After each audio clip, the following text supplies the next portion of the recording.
dealing with the king.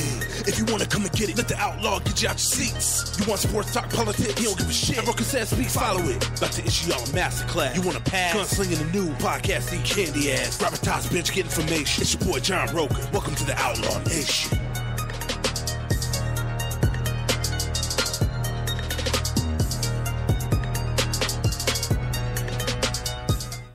All right, welcome everybody to this week's edition of the Outlaw Nation. It is John Rocha, a.k.a. The Outlaw. How is everyone? What's going on in your world? What's going on in your life? I'm waking back up from a very, very busy day. I'm recording this at 11:30 at night. That's right, 11:30 at night. I worked all day, and I was extremely exhausted. I produced 5 episodes at the job and also had a very long meeting for New York Comic-Con. So there's a lot going on in my world just today by itself. So I couldn't wait to get home and just relax. And I literally closed my eyes for 3 hours. So I just was like out. And I've been just kind of copying my old CDs. Remember CDs, kids? They're these things, these like circular metal objects that you can put music on, and people used to pay like $15 to $20 for them. Of course, everything's digital now, but I'm still old school, and I like to transfer my CDs onto my computer, onto my Mac. So that's what I've been doing for the last hour and a half, and I have like a shit ton of CDs, I still have cassette tapes. Remember cassette tapes? Ask your grandfather what cassette tapes. He'll tell you. He'll tell you what they are, or your grandma. She'll tell you. Anyway, yes, you're listening to Outlaw Nation on the SK Plus podcast channel. A lot of great shows here. Thanks so much for downloading this particular episode, but there's so many great shows on here. You got the Schmoedown Rundown. You got the After Schmo show. You've got Don't Be a Beardo. You've got Top 10 show with Matt and I. If you haven't listened to the latest episode, go and download that. It's Top 10 action movie sequels. And we did leave off a couple, which I want to say now on a Thursday, getting people's reactions. You're right, we should have included Rush Hour 2. I don't know why Rush Hour 2 did not occur to me to put on there.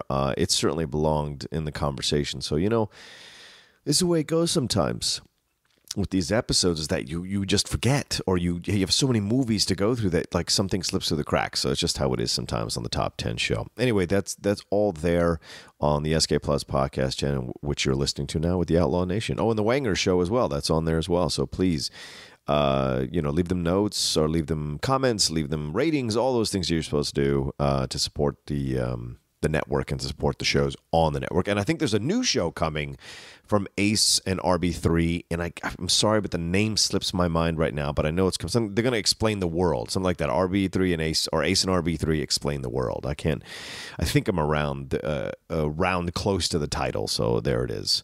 Anyway, how have you all been doing? How's everyone been doing? Are you guys all right? Are you pushing through? Are you having some setbacks this week? Are you having some trouble putting it together? I'm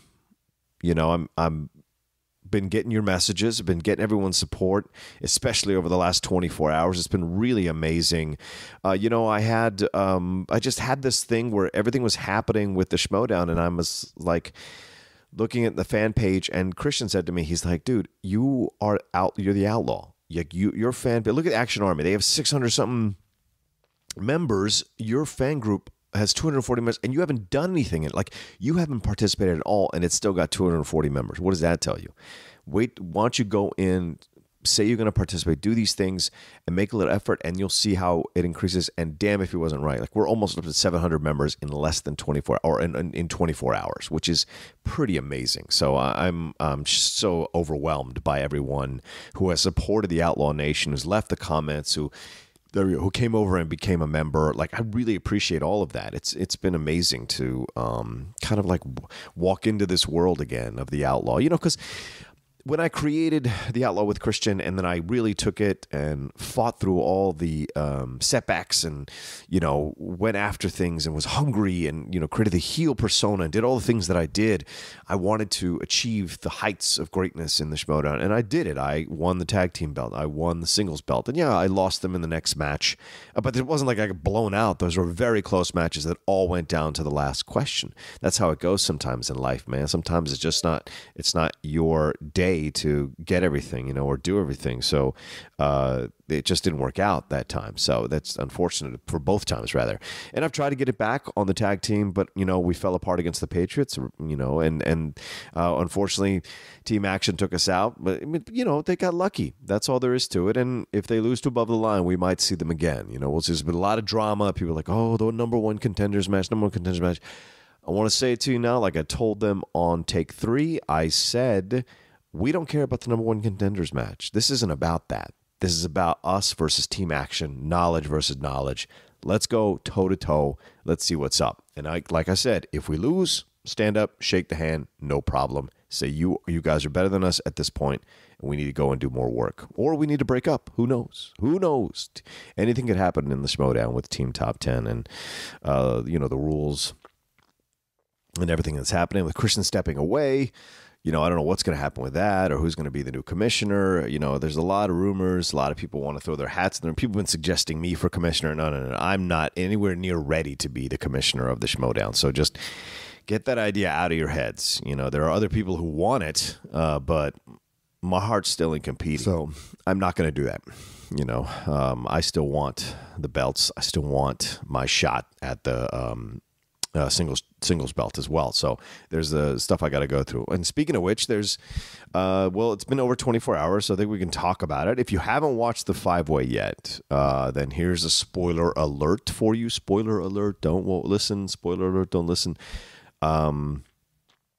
What an incredible 5-way match that was, right? I mean, did you guys enjoy that shit? Like, I was so blown away by just being at the table. There were so many swings and turns and so many people who had it and then lost it and so many people who lost it and then got it. And it was amazing how it all swung about. And, of course, having Ben Bateman walk out, I mean, I was just like, God, wouldn't you know it? He would absolutely be the 5th person. Of course he is. And inside, I was like, I kind of was cheering for him to win because I wanted to go toe-to-toe with him. But, I had picked Jason from the beginning, and I had a feeling that he was going to do it.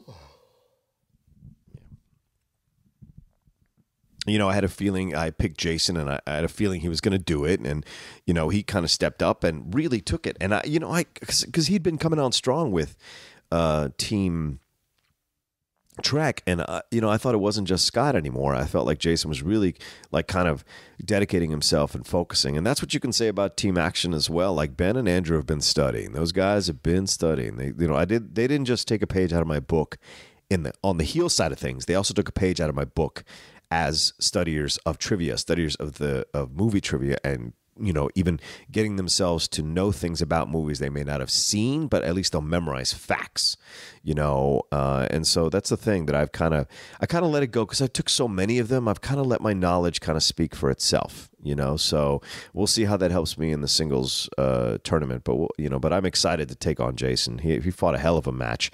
I thought Ben had it. I can't believe he didn't know My Big Fat Greek Wedding. That was a huge shock for me. John Corbett, I was like almost mentally willing the answer into his mouth so he could go toe to toe. And unfortunately, it didn't work out that way. But Jason, all credit to him, he fought through it. And Scott Mance, I don't know, Mancy, we should have had our trilogy. We should have had our trilogy, man. But unfortunately, he didn't know that line from Braveheart. And as soon as I can't remember if it was Ken or if it was Christian who said it, but as soon as they did, I knew immediately it was Braveheart. So I was like, "Oh man, come on!" But unfortunately, that he didn't cross the line with the opportunity to come face me. So anyway, that's going to be the match. So we'll see how that goes down. I'm excited to see how it's going to play out and who's going to win, who's not going to win, and where it's going to go from there. What else? Oh, yeah. So anyway, this whole thing with Christian, I just talked to him and he was just like, yeah, get more involved.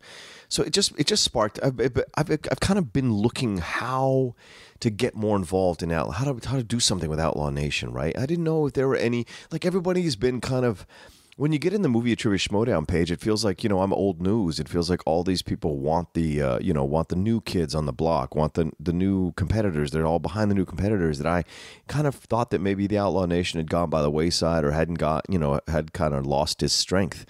But to see how you guys have all really banded together and jumped and joined the page has been amazing. And so I'm looking forward to interacting with you guys, answering your questions, and leaving video messages, maybe having some Facebook live chat with you guys when I can.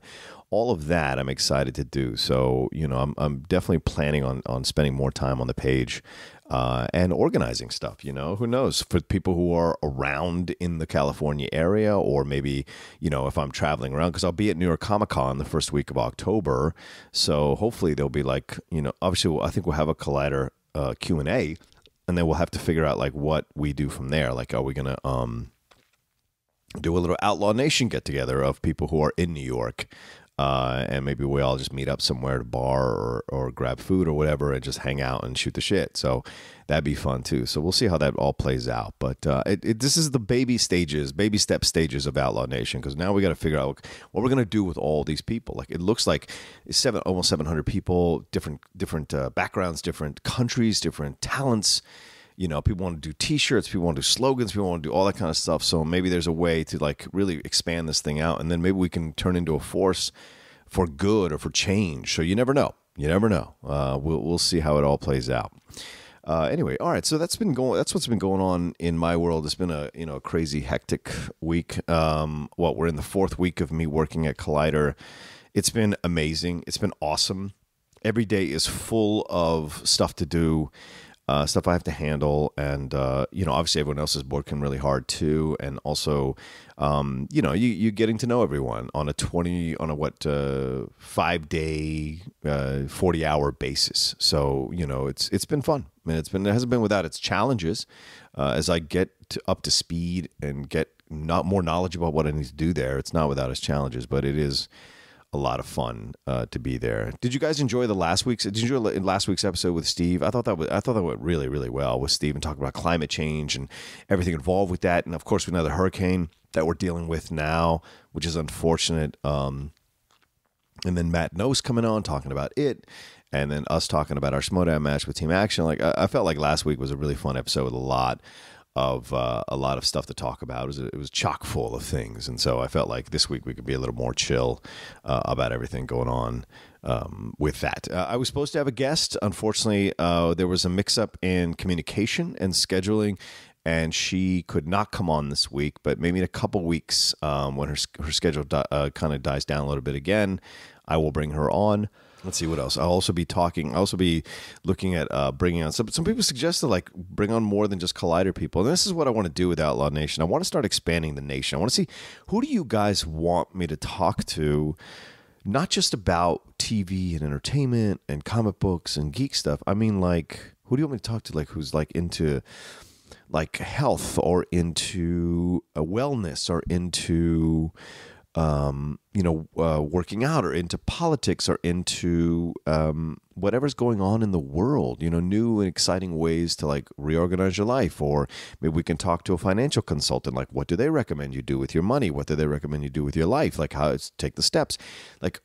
I want this podcast to be something that helps people handle stuff that's going on in their lives, and I've been debating having one of my counselors on, who helped me through those suicidal periods from months rather from last year into this year. I've been debating having one of them come on and just have a conversation about it, about the whole process, about what they do and what they find in their line of work, and what they confront and put forward and get going. So we'll see if that happens. But I'm certainly looking forward to making that happen. So there's going to be a lot of new guests that we'll be getting on. I'm going to try to get a new guest on every week. So, and then occasionally I'll have an episode with just me, or doing a Q&A with you all. That's certainly all possible. So we'll see how it plays out.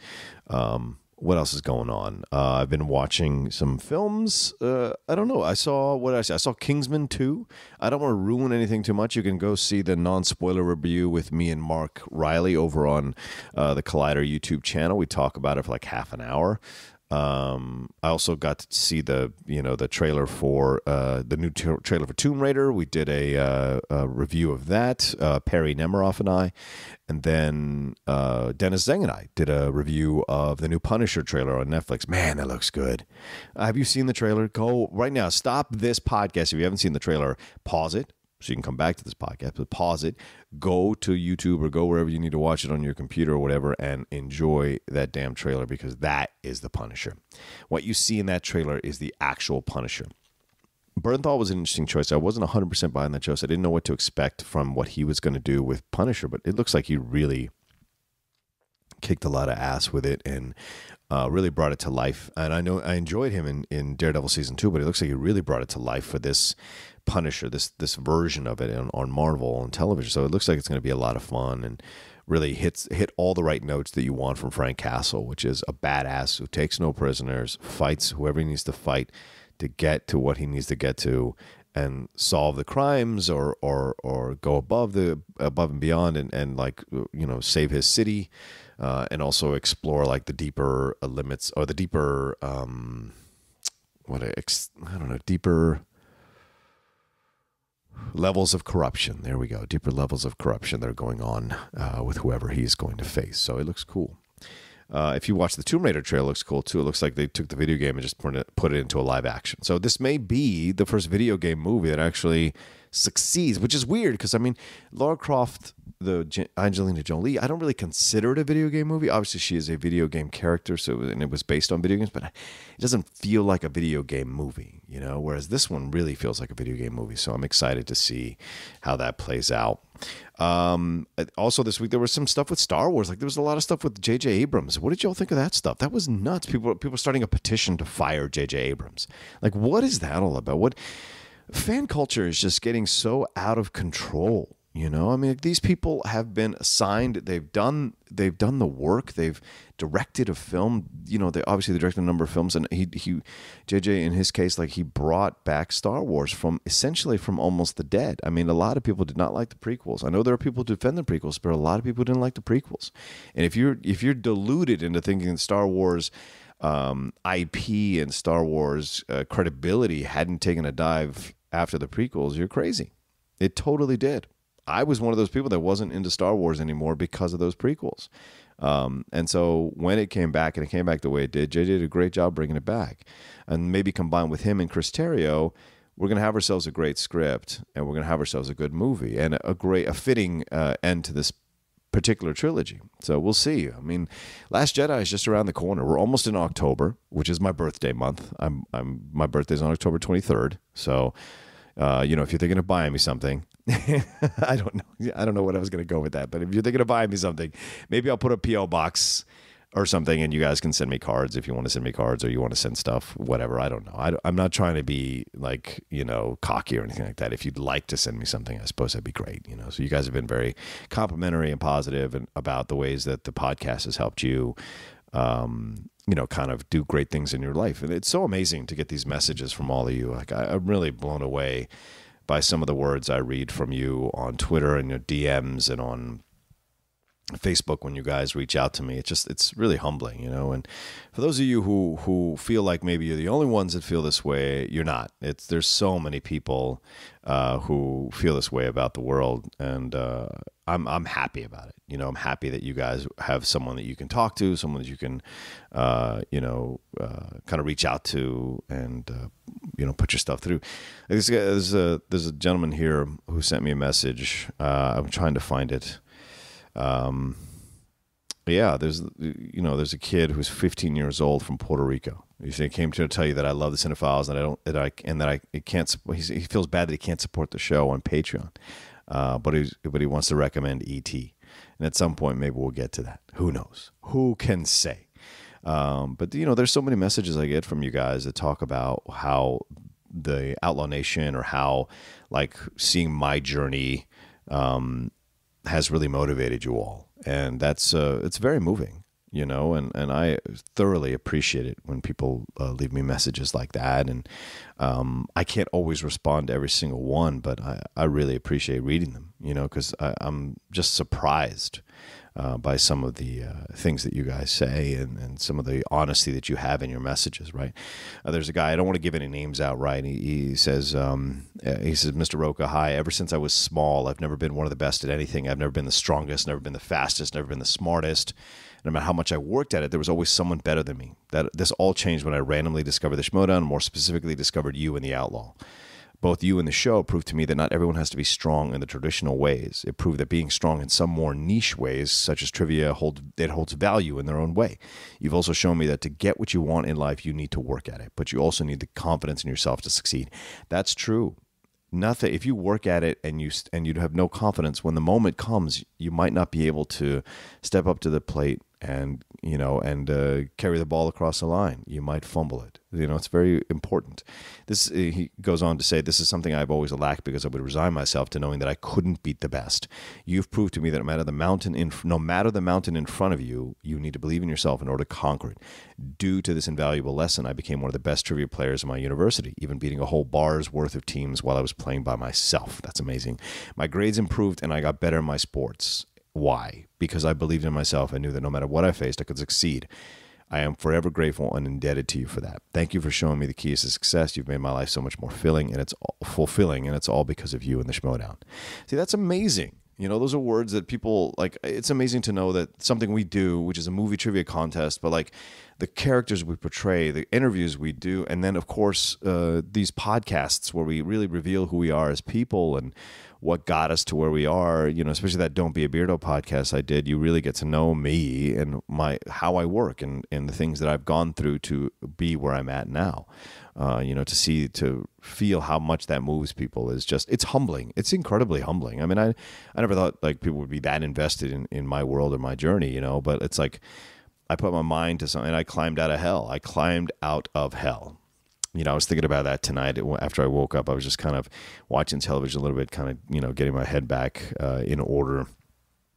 And I was just thinking how amazing it was. A friend of mine's daughter posted something. She's in Greece, right, in Instagram. And I almost texted my friend to be like, remember where I was last year? Remember how scared you and her were for me, and how unsettled you were by how deep my depression had become, and how it pained you guys to watch me in that place. And you guys spent 3 hours with me one night just talking about this terrible relationship that I was in that had kind of sparked all these feelings.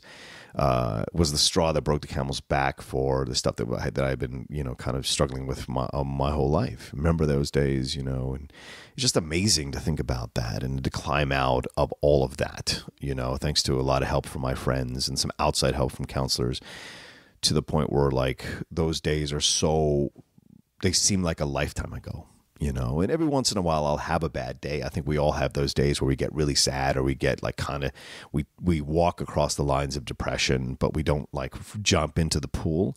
Every once in a while we have that. Like last Saturday I had that whole day because I was feeling under the weather. This past Saturday, I guess I was feeling under the weather. And when I'm under the weather, when I'm sick, I get real vulnerable. And when I get real vulnerable, then those old feelings can come back because the defenses are not up. The walls are not up. The tools are not as readily available to me, And so I can go down for the count. So I went down for a few hours, but I had breakfast with my friend the next day. So Saturday was a really, really tough day. And I thought, man, why is this happening? Why do these, what am I going to do when I get vulnerable or sick, or what, when these things come, what am I going to do? And, I had breakfast with my friend, Aaron, over on Sunday morning. We went to brunch and then walked the beach. But in our conversation, she said to me oh, I'm sorry. No, we had it on Saturday. So that's why I was able to survive Saturday, because we had a great breakfast that Saturday. I had started to feel really down on Friday, and I started to feel kind of sad about everything on Friday. And then the next morning, I kind of made myself go have breakfast with Erin, and Erin and I sat and talked. And she said, I have those feelings every once in a while as well. But what I do is when it's happening, I make myself step outside myself and observe the feelings. I don't judge them. Because what happens is you start to have those feelings, then you start to judge yourself for having those feelings. When you start to judge yourself for having those feelings, then the feelings increase in power to overwhelm you. Whereas if you remove yourself and you look at it and you're just like, okay, this is happening right now. I'm feeling this right now. And you just watch it. Then you're not participating in increasing the power of the feeling over you. You're observing it, nothing else. Just as you would observe it in your friend. If your friend was going through something, you're observing it. You don't necessarily experience it. You're observing it. So if you can do that, you have a way to pull yourself out of that mindset that it's occurring to you and just kind of observe the situation. You never know what it can open up for you and how you can survive. And that's what happened to me. Like, she gave me those tools after we had breakfast or brunch, rather. We walked to the pier over there in Marina Del Rey and just chatting about everything, because she was going through some stuff too that I was helping her with, and kind of helping her see about how she can receive compliments better in her world, and how when people compliment you, if you reject their compliments by saying no, that's not me, or no, I'm not that attractive, or I'm not that hot. If you reject the compliments, you reject the person's kindness, and that's important. It's not cocky to say thank you. It's not arrogant or conceited when someone is compliment you for you to say, I appreciate that. Thanks so much. And mean it, because they don't have to compliment you.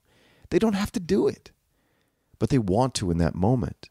And if you keep rejecting their compliments, they're going to stop complimenting you. And when they stop complimenting you, then you go back into that cycle of like, look, nobody likes me because nobody tells me I'm cool, and nobody tells me I'm good, or nobody like it.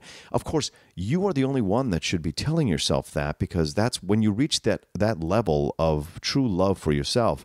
It doesn't matter what anyone feels about you. You know the truth about you, and that's an important place to reach. But a lot of us will fight the rest of our lives to try to find that plateau. But until we do, we have to kind of struggle with not being as strong, and having other people's feelings or thoughts or opinions kind of mess us up for a while, or mess us up for a day. And so what I'm telling you is, like, when you get compliments, that's like gold. And you should, when you hear that, you should say thank you. And you should tell that person, I really appreciate you taking the moment to tell me that. It means a lot. Make that person feel good, because what you could be doing by rejecting their compliment, which for some people is not easy to be vulnerable and compliment other people, by rejecting their compliment, in a way you're rejecting them. And whatever their issues they may have, you may augment their issues by rejecting their compliment.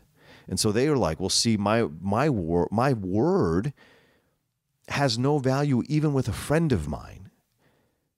My friend, him or her, doesn't value the compliment I've just given to them because they told me, no, that's ridiculous for you to think that I'm ugly, or I'm not attractive, or I'm fat, or I'm a loser, or whatever things you tell yourself, to the extreme or to the less extreme.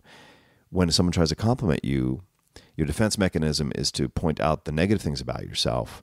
That person hears you say that to them, and they feel slapped back by that, and so there's a way to climb out of those kind of situations, and the best way is to receive the compliment, say thank you, and be appreciative that you merited a compliment from this person who you care about. If this person is a friend of yours, or this person who's an important person in your life, or someone you've spent some time with, who you have a connection with, it means something, and it should mean something, and you should let it mean something.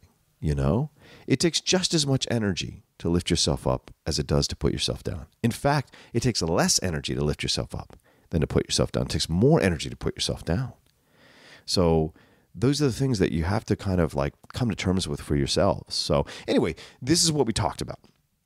And so we walked the pier, and when we came back, she had dropped that nugget of wisdom for me. And on the drive home, out of her sphere, out of her atmosphere, out of the feel-good feeling I had with her, the feeling started coming back a little bit of the sadness, or the melancholy, or the vulnerability, or the depression.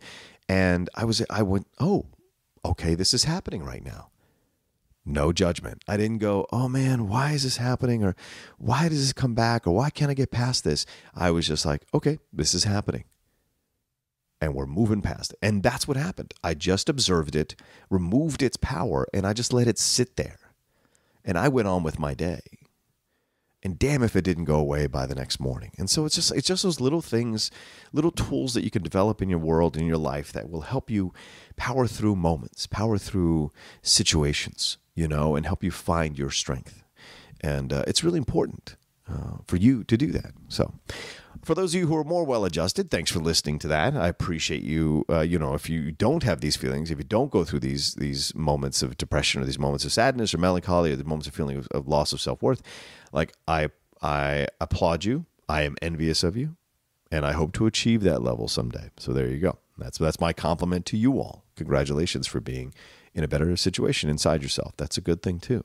You should want to feel the things that those of us who struggle with this demon want to feel. It's not easy. So anyway, this is a roundabout way to talk about the J.J. Abrams situation, right, that I was mentioning earlier. This idea that, like, we tell studios who they should and shouldn't hire, who they can and can't cast in films. And the thing is, we have opinions, those of us who do movie talk or TV talk or heroes, we have our opinions, but they're just opinions. We're not going to sit here and start a petition to get someone fired or to get someone, because, like, they're artists, and as artists, if the executives choose them, then that's that, and we have to see what happens. You know, someone tried to. I was listening to an episode the other day, and they were explaining to me the idea of the Superman 3 and Superman 4, which are the worst Superman films. And they were saying this side of Batman versus Superman. Don't get mad at me. That's just my opinion. But anyway, they were talking about it, and they said, you know, I know people bash those films, but at least they took chances with those films. They didn't play it safe. And I was just a little bit like, well, I hadn't thought of it that way. Like, I just had never thought that they were not playing it safe, that they were taking chances with trying to expand this world, trying to bring this new villain. No, did they not spend enough money? Clearly, you can see the wires in Superman Quest for Peace when they're moving through the buildings and flying or whatever. You can see the wires. It's really cheap. But they were trying to kind of make a statement or make a commentary on what's going on, what was going on at the time. You know, and so it's a way to look at it. So there you go. I mean, there's just even in the depths of something wrong or something not right or something not 100% correct, there's still some lesson to be got out of it. So, you know, you just never know in those situations. So it's fascinating, just fascinating. What else is going on in the world there? We've been talking about all these things. Hellboy came out. What an awesome picture that was. If you guys have seen that, my world. That's, of course, it's probably mostly prosthetic, but it just looks perfectly. And I said this on Movie Talk. You know, I know everyone was like, oh, David Harbour for Cable. Damn it, why wasn't David Harbour selected? Why do we have Josh Brolin? He's already Thanos. I get people's frustration, but you can already tell from the Instagram posts that Josh Brolin has been posting that he is dialed into this movie, and he is going to bring an incredible performance to this movie. So that bodes so well for the movie, and I'm looking forward to it, because I was really worried when Tim Miller left. You know, I thought for sure that the director who was going to come in wasn't going to be able to bring the same kind of magic. And so far, the stuff that Josh Brolin is doing gets me back excited for the film. You know, I didn't like that 4-minute or whatever that was with Stan Lee and changing in the telephone booth and all that jazz that they had for Deadpool 2. I really didn't like it. You know, I thought it was kind of like, hey, we're trying to be funny. Do you get it? We're trying to be funny. And it just didn't work for me. So it's nice to see that it doesn't seem to have that vibe now going forward. You know, Josh Brolin really brought it. I mean, that last picture of him, if you've seen the black and white picture, it looks like he slammed his head in the mirror, which is really powerful. So I enjoy that. It's you know, we're moving past this idea that superheroes have to be like these touchy-feely guys or touchy-feely women, and we're looking for harder edges. We're looking, because that's who we are, you know. I was talking about this with the Man of Steel on Movie Talk the other day, because people were talking about Matthew Vaughn and being in talks possibly to direct the sequel to Man of Steel. And people were like, well, he was saying he wanted to, you know, talk about Richard Donner's thing. It was a little more innocent, a little more. And I said, yeah, that's right, because it needed to be. We were coming out of Vietnam, 10 years of the worst, emotional scars of battle that we'd seen in a very long time because of the advent of media and film and people being embedded in the middle of the war, sending back images to people who were at home. You didn't send a lot of images back in World War II. You saw pictures and stories in the paper, but you didn't get video, that's what you got. You got film, rather. You got film of these people in the battles, and you saw these kids are so young participating in these battles, and then you see, you know, when they came back, there were so many scars. I mean, I grew up with so many friends whose fathers would scream in the middle of the night because of the stuff they'd done in Vietnam. They'd wake up screaming from nightmares of stuff they'd done in Vietnam. So, you know, it was a lot. It affected a lot of generations, Vietnam. And so people wanted to feel happy again. People wanted to be positive and believe in America and, you know, believe in the Norman Rockwell version of us. And that's what Richard Donner's Superman provided in 1978. It was the perfect time for it to come out. You know, we needed that. You know, Star Wars was around that time as well, 77. So or 76 rather, 77 rather. So it was there. Rocky, like all these films came out that were about bringing us back to enjoying a happier America. with the underdog story of Rocky. With Star Wars, it was the young kid who, wanted to find his direction in life, his passion in life, where he is destiny, and there was that. And then you have Superman, which is, all about him trying to help the world, trying to help Earth and using his powers for good and, all this stuff. So there was so much that went on through the late 70s to kind of salve the wounds of Vietnam. And so that was a great Superman for that time. And Superman 2 as well. Obviously, Donner directed them both at the same time. That's great. But the Superman we need now is not that. Now, we saw this in Wonder Woman, right? Gal Gadot, and we saw what Patty Jenkins was going to bring out in Wonder Woman. But I guarantee you, if we have a Superman that is exactly like Wonder Woman, people are going to be like, all they did was imitate Wonder Woman to create Superman. Superman has to stand on his own. And so I liked what Zack Snyder did with Man of Steel. I liked how he made him an angsty, more emotionally conflicted guy with a father who was worried for him, because that's what happens in real life. When you're when you are going out into the world, your parents sometimes worry about you more than they should. They hope that people will accept you for who you are and that you won't be having to sacrifice who you are as a person in order to save those people or to be with those people, to fit in with those people. They want you to be yourself and not change too much about who you, at your core, who you are as a person in order to fit in. And I thought that's what was really clear about Zack Snyder's Superman, is that he's a guy who is a foreigner. He's an alien. He's an illegal alien, for all intents and purposes. He lands on this earth. He's hidden by Ma and Pa Kent, and they raise him as one of their own, and we see him go through these trials and tribulations as a young kid, as a teenager, all the things that Donner kind of skipped over, because he solved it by having the kid run by the train, have that football sequence, and then, dad dies, and then he's off to Clark Kent to be in Metropolis. So there's not a lot explored about what it feels like to be different than everyone else, what that weight would be like. And I think Zack Snyder really nailed it in Man of Steel. I know some of you disagree, and I respect that, and you think it's ridiculous, and it insulted the legacy of Superman. That's fine. You can feel that way. But I don't agree. I feel like Man of Steel was really good, and it's broke my heart that they did Batman vs Superman, and he had to play second fiddle to Batman in his own fucking sequel. It really bothered me, So I hope if Matthew Vaughn is in talks to do this, then I'm excited to see what he can do with it. I want to see what he could bring, his Kingsman approach or his kick-ass approach to the film, and see what he can do with that, because it would be fun to see a Matthew Vaughn Superman, just as it's going to be fun to see a Matt Reeves Batman. That's going to be interesting to see what that happens. There's a world where there's a whole nother DCEU that's going to be launched. I feel like you can relaunch the franchise. Why not relaunch the property? There's rumors there's all kinds of persistent rumors about Affleck leaving, so they're going to recast Batman. That's fine. Do the Flashpoint with Flash. Find a new Batman. And if you want to recast Superman, that's great. I still think Henry Cavill is a good Superman and could be a great Superman in the right hands. Like I said, I enjoyed Man of Steel. I'd like to see what he could do in his own sequel movie. It'd be great. We already have Gal Gadot in place, and we'll see how Ezra Miller does with the Flash, and we'll see how Cyborg does. And the rumors about a Green Lantern's in the movie in Justice League, that we'll be interested to see if one Green Lantern shows up, or if the Green Lantern Corps shows up. It'll be interesting to see how that plays out in the movie. So there's a lot of ways for it to go. And Aquaman, of course, Jason Momoa is basically stealing every campaign, every trailer, every moment he can as Aquaman. I'm looking forward to that movie too. And to see what they can do. So the reshoots is interesting. Zack Snyder is not going to do any press for it. He is going to be the credited director on the film. So essentially Joss Whedon just comes in and does what he does, and he doesn't get the directing credit for it. So there's nothing wrong with that. But I think he'll get story by or writer credit, something like that. So he'll have a credit on the film, and that's what's important for him and where he's at too. So we'll see how that plays out. And Tim Miller now is moving on to do Terminator.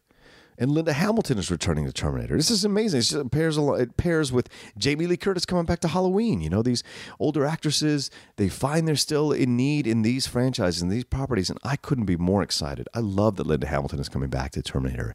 That's going to be a blast. Like if Tim Miller gets this thing right once and for all, as opposed to all these previous directors who really. And I watched Rise of the Machines. Actually, I watched about an hour of it last weekend while I was laying sick on a couch.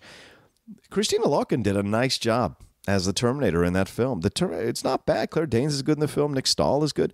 Schwarzenegger does a decent job in that film. So, like, to me, Rise of the Machines is not a bad film. It's not a great film. It's not on the level of Terminator 2 or the level of the original Terminator, but it's certainly a good film.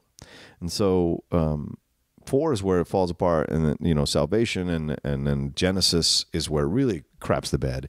So hopefully Tim Miller can bring back the vibe of the Cameron Terminators and kind of reinvigorate the franchise a little bit. You know, I know Schwarzenegger's coming back, which I don't know why. I hope he's the scientist who they base the Terminators on. Like, I don't understand why he would come back and play the Terminator. He's like in his 70s, you know, just barely can move. Like, you see him in the movie, like you see Escape Plan, he can barely move in that movie. So it'd be surprising to see him do any kind of physical stuff, you know. King Conan makes more sense because he's sitting on the throne. He's going to send off a new Conan. That I could look forward to, you know. Oh, and speaking of Conan, this week on the Cinephiles, so basically on Friday morning, we're dropping a new episode of the Cinephiles, and it is Conan the Barbarian, the 1982 film with Arnold Schwarzenegger and James Earl Jones and Mako. We talked about it, and we talked about it with a friend of ours, Dan Panosian. Some of you may know Dan Panosian. He is a comic book artist, and you can go and find Dan's stuff all over the internet. Panosian, Dan Panosian. He's done a lot of things. And so Conan is his favorite movie. And his Twitter handle is Urban Barbarian. So that at Urban Barbarian. So that should tell you how deep he is into loving Schwarzenegger. And it's a great episode. We have a great time going down memory lane. And like the first time we watched Conan, like all of us separately in our lives, first time we watched it, how it affected us, how Schwarzenegger affected us, how it got us to live, how he got us to like work out and lift weights, and he got us to like enjoy his movies and become a fan of his. And so that's going to be a blast if you get a chance to listen to it on Friday when we drop it on the Cinephiles. And if you go to Cine-Files, the Cine-Files on iTunes, you can subscribe and listen to us.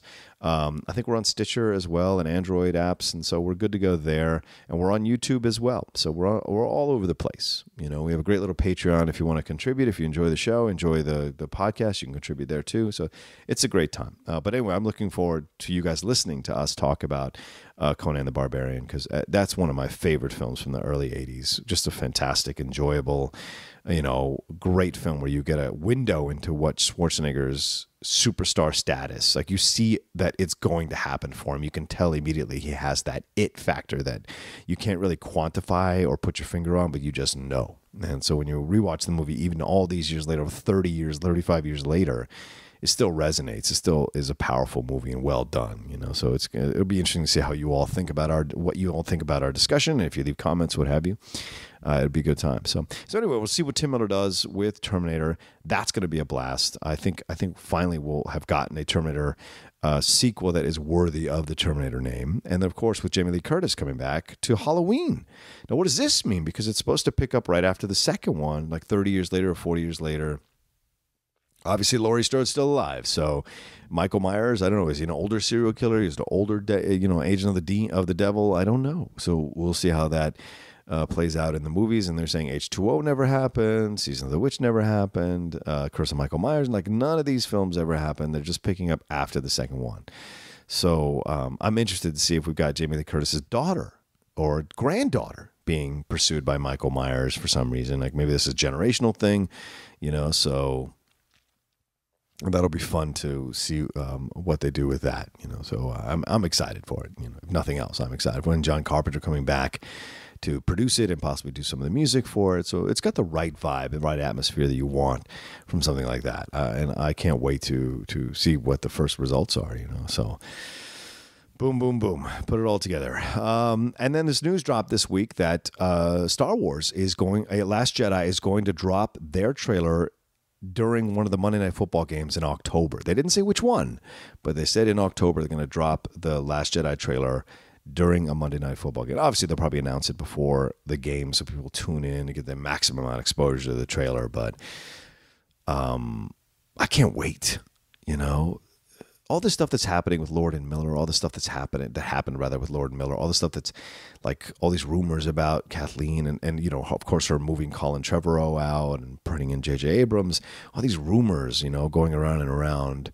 But the one person who's untouched by all the rumors is Rian Johnson, and the one person who seems to have any axes to grind or any issues with Kathleen is Rian Johnson. So I look forward to see what Rian is going to do in this situation and how he's going to put this together, because I want to see what this episode 8 looks like. I just can't wait. It's going to be exciting. It's going to be crazy. And there's no drama. The fact there's no drama off that set lets me know that this film is ready to go and is going to blow our socks off. It's going to blow our minds. So I'm looking forward to that. And of course, Blade Runner is around the corner. It's maybe 2 weeks away.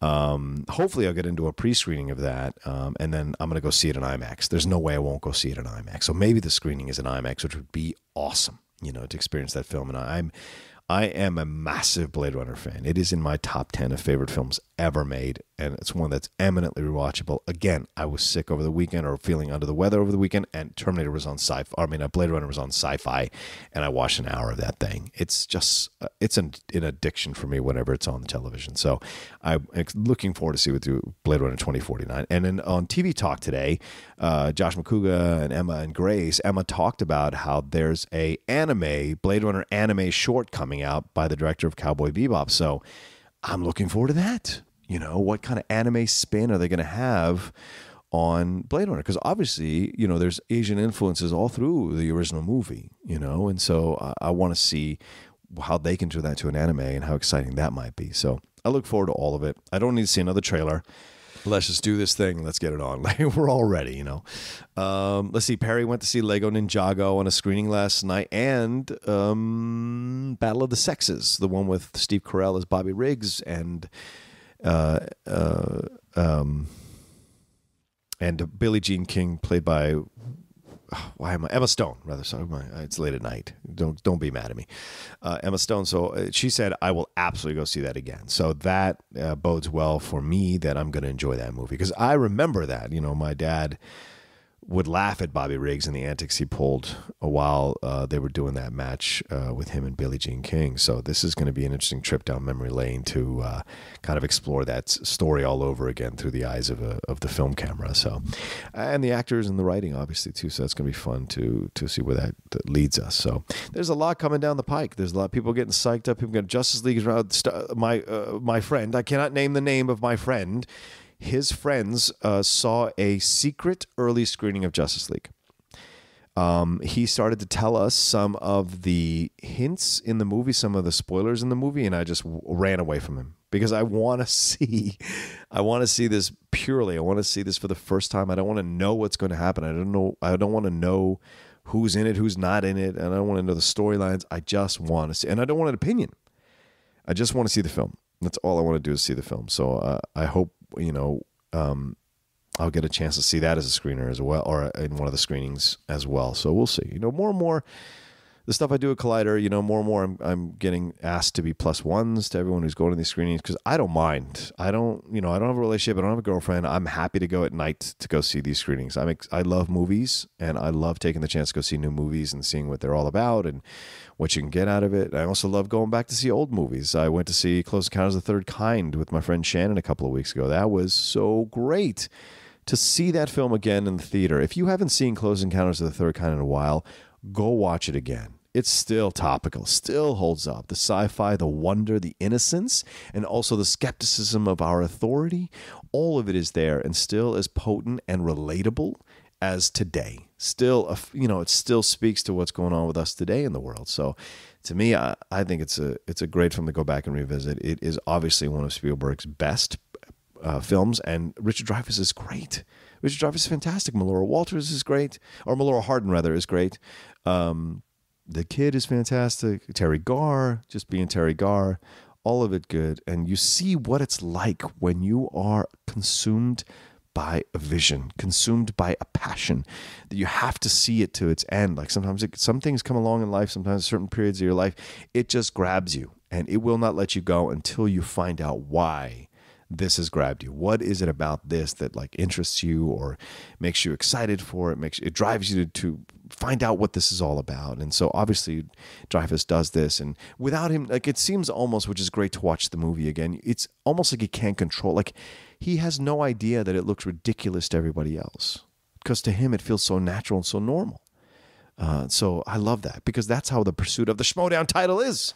Everyone thinks you're ridiculous or you're foolish, that you're giving so much time and dedication and effort to it. You're making too big a deal out of it.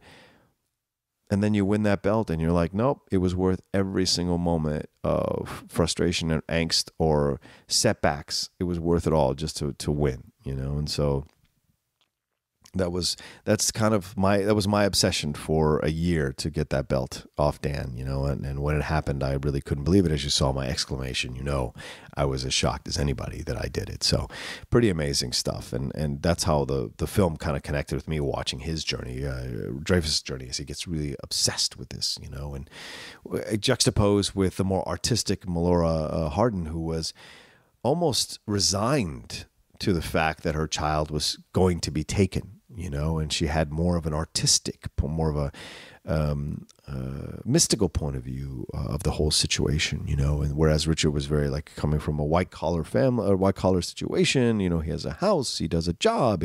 What's that? I guess he's a blue collar guy because he goes and fixes things around on the phone company, but like he is, you know, living in the suburbs, living in a nice house, while she is out in the middle of the country, you know, the house is kind of by itself, you know, and so it's different points of views, different paths converging into one. And the ending is still amazing with all the spaceships coming down, them communicating through music, and then the aliens coming out. So all of it is there. And if you haven't seen it in a long time, go back and see it, or rent it and watch it. It's such a blast, third kind. So anyway, so I see a lot of movies all around, and I enjoy doing it and creating time and making time to watch it. That's why I'm recording Outlaw Nation 11:30 night, because I have to make time for other things and I have to put things in motion and handle other things. And then I find the moments to be motivated to record Outlaw Nation, which was this week. So there you go. All right, well, thanks everybody for listening. I think we'll wrap it up there. We're close to an hour. I should get to sleep. You guys have been, as I said, thanks so much. Go to the Facebook page, join the Outlaw Nation Facebook page. You can get through it through the Movie Trivia Schmoedown page, or you can look it up, Outlaw Nation Facebook page on Facebook, and it should come up. It's got me kind of in the background of the main profile picture, and I've got the four horsemen up, the symbol of the four horsemen up, and the belt still over my shoulder, which will be back on my shoulder real soon. But anyway, it's that picture there, and you see the countries in red, and then you'll know you're in the right group. And then apply to be a member. We'll bring you in. And you'll join the nation, and we'll see what's up. So anybody listening who hasn't joined, please do. And anybody listening who doesn't follow me on Twitter or on Instagram, please do that. Go to @theRochaSays, TheRochaSays. Sign up and let's do this thing. And tell me about your world. Tell me about your life. Like I said, I love getting the DMs. I love getting the messages from all of you. It's been fantastic. So I really appreciate it. And some of you are thinking I should bring back the old Outlaw. Listen, the old Outlaw is never gone. But the new and improved, or the new, more well-rounded Outlaw, it needs a little bit of time to shave off the edges, but it'll get there. And the old Outlaw will still be inside me always for when times I need it, like Team Action. He's always there. But I need to have a different approach to the Schmoedown now, and I have to make some changes. The competition has gotten fiercer. Better people have showed up, and you've got to really bring it. So if I survive out of this whole Schmoedown tournament to fight Christian for the title, I would love it. But we'll see what happens. Anyway, okay. Thanks everybody for listening this week. Please follow @Collider Video. Follow everyone at the Schmoes Know. They're so awesome. Leave comments, leave ratings for this particular SK Plus podcast channel, for the Schmoedown Rundown, After Schmo, Wanger Show, Top 10 Show, and of course my show, and then that new show with RB3 and Ace. Go and give that show some love as well. So thanks everyone. What else? Follow me, like I said, all over the place. Am I missing anything? Am I missing? Oh, the Cinephiles. Yeah, I already told you earlier. Please subscribe to the Cinephiles. That'd be great. And then follow Matt Nost at Matt Nost. Follow Steve Morris at SR Morris if you want. And leave us comments. Leave us DMs. Leave us messages. We love getting messages, positive messages about the work we do and the content we bring you. So it means a lot to all of us. So, all right, thanks, everyone. We will talk to you all next week. This has been John Rocha, and you have been listening to the Outlaw Nation.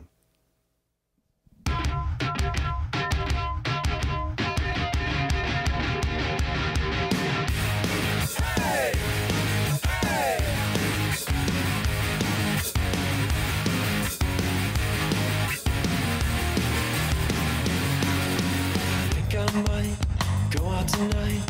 That girl's got no place to hide. I think I might start to ignite